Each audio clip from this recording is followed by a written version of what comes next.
Welcome back to Huffler Garage. So we're back out here at the lake again today with our dinghies. We're going to give you an update. We've had these things for over a year now.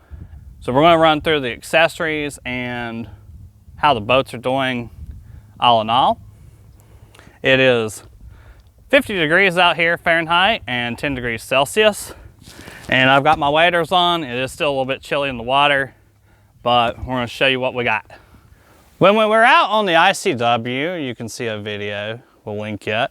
But when we were out there and we pulled our dinghies with the truck from the launch point, our wheels did not hold up too well. And I'm guessing that's because the constant speed of it allowed heat to build up. These are not ball bearing wheels. So they're just a plastic insert that acts as the bearing.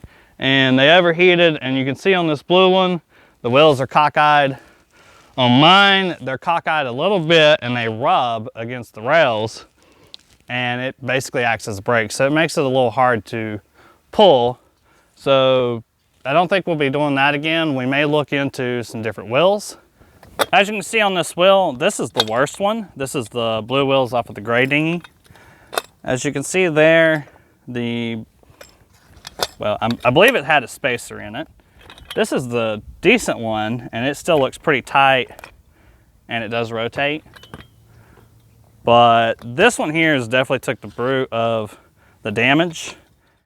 You can see there on the front, wiggly. But these blue ones definitely have some flat spots. I believe it's just the heat and the cold and where we've left them sitting on there. You can see a flat spot here and a flat spot here.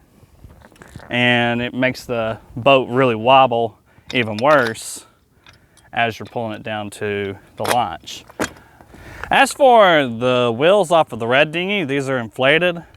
The bearings in these aren't too bad, but they definitely took on some heat at the ICW.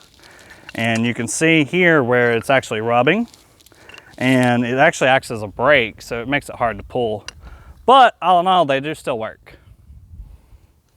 As for the transom wheel brackets, these we believe are stainless steel. And after we went out to the ICW and put them in the salt water, about a week later we noticed this rust show up. The ones on the red dinghy are aluminum, and I haven't seen any corrosion on those.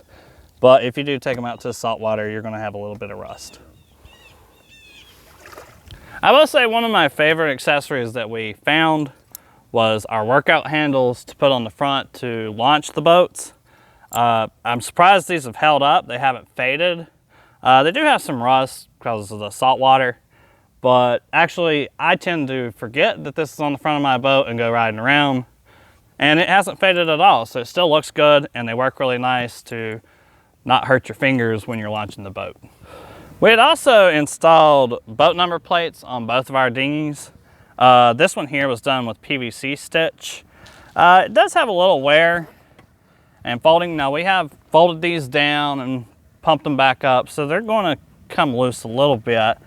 But all in all, they still look good. And I do believe these definitely have held up better than stickers. We had stickers on them originally until we got these in. And if you deflated, they would just come right off. So these have definitely held up well. So this number plate we use flex glue on. This is probably the worst looking one. We can always pull this off and redo it. But once again, it's still holding on there. I don't know if you can quite see it, but the finish on these boat number plates does have some haze. I'm guessing it's coming off or it's peeling. But that's what these little white marks are. I think you can see it better on this other number plate. This is the number plate where it's kind of haze. It seems to be peeling. These do have a warranty on them, but then that would require peeling them off and getting new ones. But for right now, they still look good. They're still legible and legal. So we're going to keep them. And if they do get any worse where we can't read them, we will have to pull them off and send them in for warranty. And this is the one on the red dinghy. This one still really looks nice. I used a like an Aquamaster glue. We have a video of putting both these on as well. So mine have definitely held up a lot better, it seems like. I did have a little issue of the actual sticker here folding a little bit when we deflated and folded them up to transport them to the ICW. But once I got them back out and inflated, just stuck it right back on.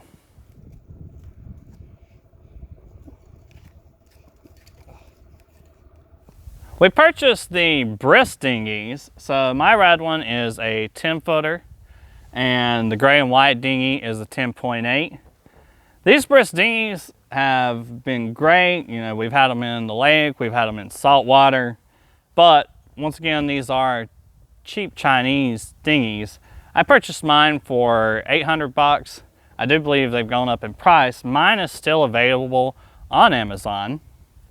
On the 10.8 white and gray dinghy on Amazon, you cannot buy this specific one. It has been an upgraded design scheme and it kind of looks cooler than this one here, but this one's been great. I will say that this one does show up more marks and the dirtiness of it, but overall this one's been a good boat as well. The BRIS 10.8 can actually hold 4 people and a child. On my red one, it can only hold 4 people. Not much of a difference in the weight difference, but still overall wonderful boats. On my red dinghy, it's a 10-foot. It is a little bit wider as you're riding it compared to the white and gray dinghy. I seem to get better speed out of my red one. The engines are the exact same when we first started, other than the upgrades, but I'm able to top out at 13 to 15 miles per hour. This one stays at a steady 12 to 13. And when you're really riding side by side, just that little bit helps as I pull away. One of our biggest accessories we added was the outboard engines.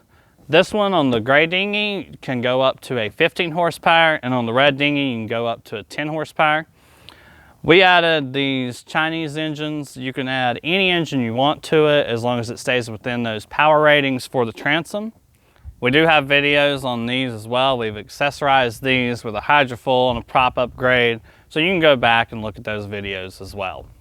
That's our BRIS dinghies and our accessories. We hope you like them. If you have any questions, please comment, like and subscribe, and tell us what you think. Made it run a little bit. My dinghies are floating away. Oh, the joys of doing stuff out on the lake.